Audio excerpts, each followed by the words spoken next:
大家好，我是丽姐，欢迎大家来听相亲故事，感谢大家的订阅。今天要跟大家分享的故事是关于我朋友小玲的真实经历。小玲是武汉姑娘，经过朋友介绍认识了台湾的阿明，两人在网上聊了半年多，感情升温后，小玲决定到台湾见阿明一面。谁知道刚下飞机的第一天，小玲就开始抱怨说台湾老公太寒酸了，这是怎么回事呢？且听我慢慢道来。小玲是武汉市中心一家外企的会计，收入在当地算重上，生活条件不错，每个月工资到手1万多。平时喜欢逛街买名牌，用的是最新款的苹果手机，过着年轻人眼中的精致生活。而阿明呢，是台北一家科技公司的工程师，虽然收入不低，但生活方式却相当节俭。阿明开着一辆已经骑了超过10年的老旧机车来机场接小玲。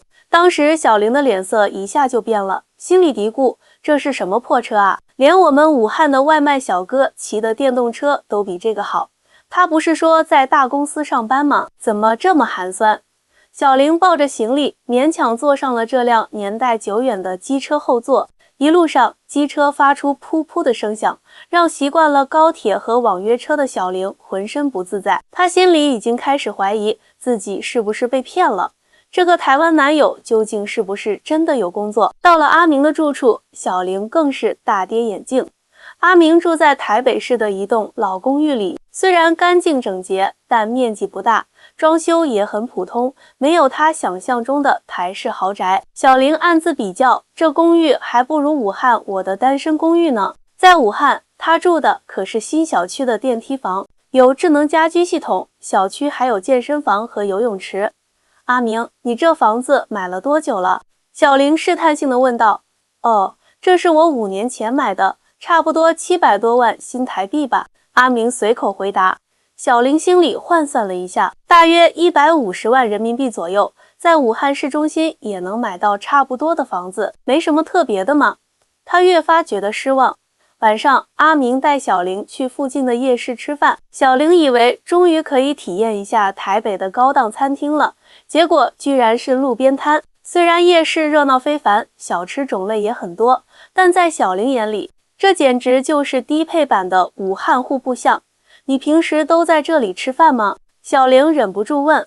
对啊，方便又好吃，我很喜欢这里的卤肉饭和珍珠奶茶。阿明笑着说，还特意点了一份台湾第1名的卤肉饭给小玲尝尝。小玲吃着味道确实不错的卤肉饭，心里却在想，在武汉我可是经常和姐妹们去网红餐厅打卡啊，看来台湾的生活水平确实不如大陆了。这些年大陆发展太快，台湾却停滞不前了吧？接下来的几天，阿明依然骑着那辆破旧的机车带小玲在台北到处转悠。每当经过一些豪车或者高档商场时，小玲就忍不住暗自比较，武汉的商场比这里的还要新，还要大呢。武汉的马路上豪车也不比这里少。有一天，阿明说要带小玲去他父母家吃饭，小玲心想，总算可以看看他家的真实情况了，希望不要太让人失望。来到阿明父母家，小玲又是一惊。这是一栋位于新北市的独立小别墅，虽然不是特别豪华，但环境清幽，院子里种满了各种花草，还有一个小池塘养着锦鲤。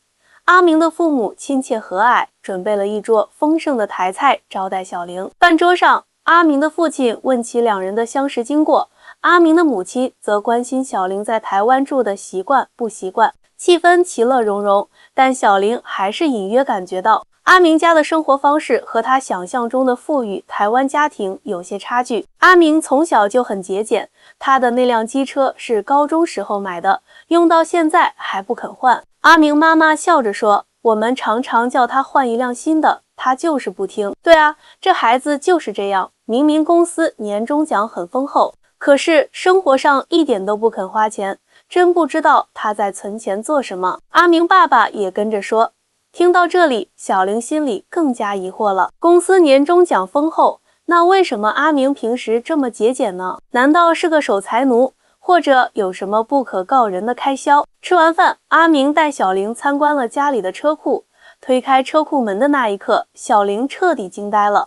车库里停着2辆崭新的特斯拉和1辆保时捷911，这些可都是价值不菲的豪车啊！这是你家的车？小玲结结巴巴地问道。这2辆特斯拉是我爸妈的，那辆保时捷是我的，不过我很少开，主要是周末兜风用的。阿明淡定地说。那你平时为什么要骑那辆破机车？小玲不解地问。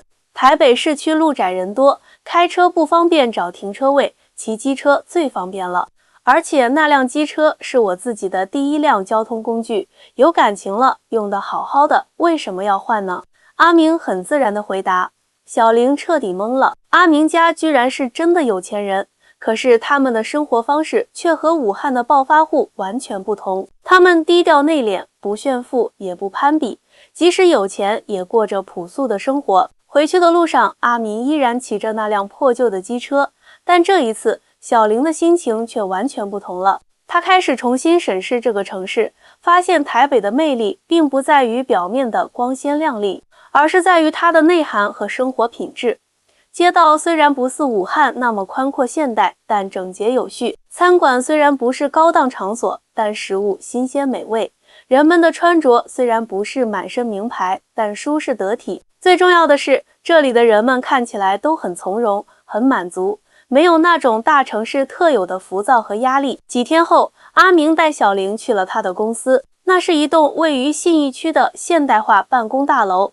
阿明在公司的职位确实不低，是技术部门的主管，同事们都很尊敬他，办公环境也很舒适。其实我们公司的待遇很好，我的年收入大概在300万新台币左右。阿明在回去的路上告诉小玲，只是我个人不太喜欢花钱，觉得简单生活就好。300万新台币换算成人民币差不多70万左右，这在台北绝对是高收入了，和小玲在武汉的收入差距很大。可是阿明的生活方式却如此简朴，这让小玲不禁开始反思自己以前的消费观念。在武汉，他和朋友们经常为了面子消费，买一个包包可以花掉大半个月的工资。而阿明即使有钱，也不会随便乱花，他追求的是生活的品质和内涵，而不是外在的炫耀。随着在台湾的日子一天天过去，小玲渐渐发现，台湾和大陆在经济发展和消费观念上确实存在很大差异。大陆这些年发展迅速，城市面貌日新月异，高楼大厦拔地而起，人们的消费能力也迅速提高。武汉作为中部重镇，更是发展迅猛，处处都能看到新建的商场、地铁和高架桥。但台湾社会的发展则更加注重稳健和可持续，他们不追求表面的繁荣，而是关注生活品质和社会平衡。台湾的消费者更理性，不轻易被广告和潮流左右，而是追求物有所值。即使是有钱人，也不会刻意炫富，反而更加低调内敛。在台湾，开豪车、穿名牌的人当然也有，但不会成为衡量一个人成功与否的标准。阿明解释道，我们更看重一个人的能力、品格和对社会的贡献。小玲想起自己刚到台湾时的偏见和误解，感到有些惭愧。她原以为台湾经济落后，生活水平不如大陆，却忽略了两地在发展理念和价值观上的根本差异。小玲和阿明的相处，让小玲对台湾社会有了更深入的了解。一天，阿明带小玲去了淡水老街，那里的历史建筑和特色小店让小玲着迷。走在石板路上，阿明给小玲讲述着台湾的历史和文化。台湾虽然地方小，但历史底蕴很深厚。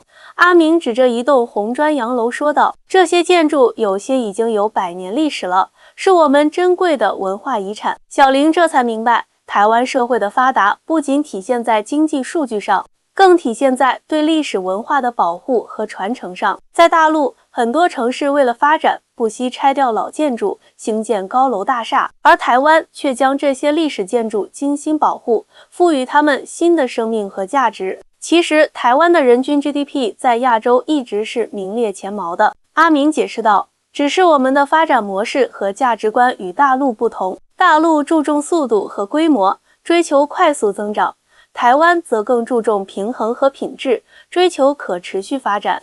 小玲点点头，想起在武汉，城市扩张速度确实惊人，几年不去一个地方，可能就完全认不出来了。但快速发展的背后，也带来了环境污染、交通拥堵等一系列问题。而台北虽然没有那么多摩天大楼，但空气清新，街道整洁，生活节奏也更加舒缓。还有就是消费观念的差异。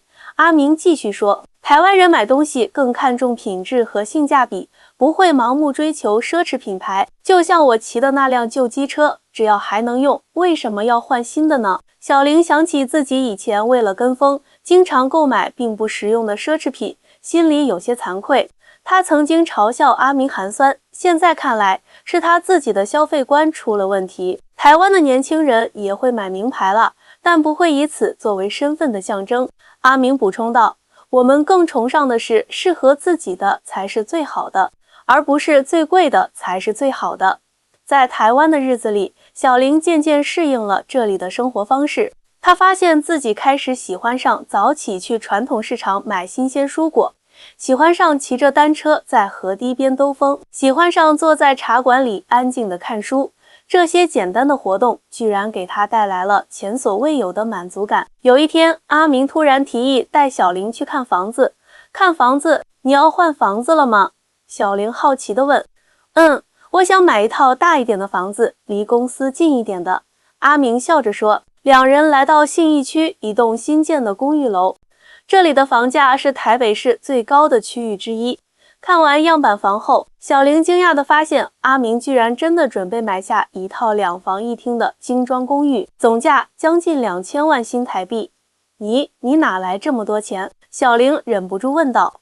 我告诉过你，我的年终奖很丰厚啊。阿明笑了笑，再加上这些年的积蓄和一些投资收益，买这套房子刚好足够。小玲这才恍然大悟，阿明平时看似寒酸，其实是在为将来的大手笔做准备。他不像某些大陆年轻人那样把钱花在短期享受上，而是有着长远的规划和目标。那你为什么突然想买新房子了呢？小玲又问。阿明有些害羞地说，因为我想和你组建家庭啊，如果你愿意留在台湾的话。这一刻，小玲感动得说不出话来。原来阿明一直在为两人的未来做打算。他骑着破旧的机车载着他四处游玩，不是因为他寒酸，而是因为他心中有更重要的事情要去做。回到阿明的住处，小玲坐在阳台上，望着台北的夜景，内心感慨万千。以前他总以为大陆的发展远超台湾，台湾人的生活水平不如大陆，但现在他明白了，衡量一个社会的发达程度，不能只看表面的繁华和 GDP 数字，还要看人们的生活品质、社会福利、环境保护等方方面面。台湾的公共设施虽然没有大陆那么新、那么大，但使用起来却非常方便。台湾的商场虽然没有武汉的商场那么豪华，但商品的品质和服务却让人放心。台湾的街道虽然没有武汉的宽阔，但整洁有序，让人倍感舒适。最重要的是，台湾人的幸福感和生活满意度很高。他们不会为了攀比而活，不会为了面子而消费，他们追求的是真正适合自己的生活方式。想到这里，小玲拿出手机，给闺蜜小美发了一条长长的语音消息。小美，你知道吗？我之前真的错了，台湾一点都不寒酸，只是他们的价值观和我们不同，他们不喜欢炫富，不崇尚奢侈，更注重生活品质和内在价值。阿明家其实很有钱，但他平时骑着旧机车上下班，因为他觉得方便实用就好。他们家虽然有豪车，但只有周末才开出来兜风。这种低调内敛的生活态度让我深受触动。小美听完立即回复：真的假的？我一直以为台湾经济不行了，台湾人都过得很辛苦呢，没想到人家是不愿意炫富啊。对呀，我也是这样以为的。小玲继续说，其实台湾的人均收入挺高的，只是他们不会刻意表现出来。像阿明，明明年薪70多万人民币，却舍不得换一辆新机车，但转头就能买下2000万新台币的新房子。哇塞，那你要好好把握啊！小美起哄道，这种低调有实力的男人，在我们这里可不多见。小玲笑而不语。经过这段时间的相处，她确实越来越欣赏阿明了。阿明的务实稳重、勤劳节俭以及对生活的态度，都深深吸引着她。最让他感动的是，阿明愿意为两人的未来做规划和准备，这份用心和责任感让小林感到无比安心。之后的日子里，小林开始主动学习台湾的风土人情和生活方式。他跟着阿明去爬阳明山，去垦丁看海，去花莲体验原住民文化。他发现台湾这个小岛拥有无比丰富多样的自然景观和文化内涵。台湾虽然地方小，但麻雀虽小，五脏俱全啊。小林感叹道，从繁华的都市到静谧的山村，从热闹的夜市到安静的古镇，样样都有，而且交通便利，想去哪里都很方便。是啊，台湾最大的特点就是多元包容。阿明自豪地说，各种文化在这里交融碰撞，形成了独特的台湾文化。随着对台湾的了解越来越深入，小林也开始反思自己以前的生活方式。在武汉，他总是追求表面的光鲜亮丽，购物消费只看品牌不看需求，社交活动只为面子不为内涵。而在台湾，他学会了更加理性的消费观念和更加平和的生活态度。有一天，阿明下班回家，发现小林正在厨房忙碌。你在做什么啊？阿明好奇地问。我在学做卤肉饭啊。小林笑着说，我已经看了好几个台湾美食节目了，今天终于敢尝试了。看着小林系着围裙，认真地在厨房忙碌的样子，阿明感到无比温馨。这个曾经嫌弃他寒酸的武汉姑娘，如今已经开始融入并享受台湾的生活方式了。晚饭时，两人吃着小林亲手做的卤肉饭和炒空心菜，聊着对未来的规划。其实我挺喜欢台湾的生活方式的，小林真诚地说，这里节奏慢，压力小，人与人之间的关系也更加真诚自然。如果可以的话，我真的很想留下来。阿明听了，眼睛一亮，真的吗？那太好了。其实我一直担心你会不适应台湾的生活，毕竟武汉那么繁华热闹，繁华热闹只是表面现象。小林摇摇头，真正的幸福是来自内心的满足和宁静。在台湾，我找到了这种感觉。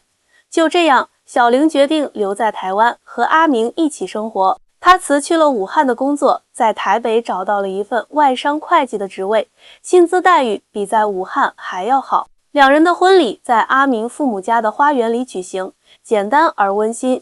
小林的父母专程从武汉赶来参加，起初还有些担心女儿嫁到台湾会吃苦，但看到阿明家的真实情况后，也放下心来。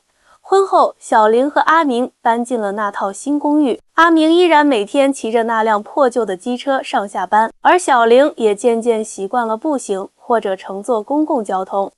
周末，两人会开着保时捷去郊外兜风，但更多时候，他们选择在家读书、看电影，或者约上朋友去爬山。半年后，小林的闺蜜小美来台湾探望她。刚下飞机，小美就迫不及待地问：“你老公真的那么有钱吗？我要看看他的豪车。”小林笑而不语，带着小美坐上了阿明骑来的那辆破旧机车。一路上，小美满脸困惑：“这就是你说的有钱人？你不会被骗了吧？”直到晚上，阿明开着保时捷带两人去阳明山看夜景，小美才瞪大眼睛：“我的天啊，你老公真的有钱？那为什么平时还骑那种破机车啊？”小林微微一笑，因为在台湾，人们不以拥有什么来定义自己的身份和价值，他们更在意的是如何用最合理的方式过最舒适的生活。这就是台湾和大陆最大的差异。小美恍然大悟，原来如此，看来我们对台湾的认识真的有很大误区啊。是的，很多大陆人对台湾的认识确实存在误区，他们以为台湾经济落后，人民生活水平不高，但实际上，台湾的经济发展虽然不像大陆那样高速增长，却更加稳健和均衡。台湾社会的福利制度完善，医疗、教育、养老等各方面都有保障，人民的生活品质普遍较高。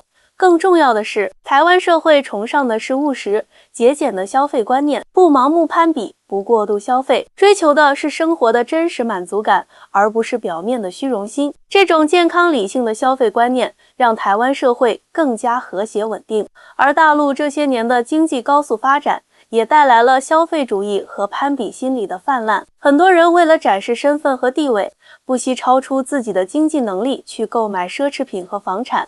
结果背负了沉重的债务和心理压力。小玲和阿明的故事，正是两种不同价值观和生活方式的碰撞与融合。通过这段跨越海峡的爱情，小玲不仅找到了真爱，还重新审视了自己的消费观念和生活态度。她明白了，真正的幸福不在于拥有多少，而在于懂得满足和珍惜。而对于我们这些旁观者来说，小玲的故事提醒我们，不要被表面现象所迷惑，不要用单一的标准去评判一个人或一个社会。每个地方都有其独特的发展路径和价值体系，我们应该尊重这种多样性，同时也可以从中汲取营养，丰富自己的生活。前几天，小玲给我发了一条消息：丽姐，谢谢你当初介绍阿明给我。现在我已经在台湾住了1年多了，发现这里虽然物价高，但福利好，生活节奏慢，人们都很友善。最让我感动的是，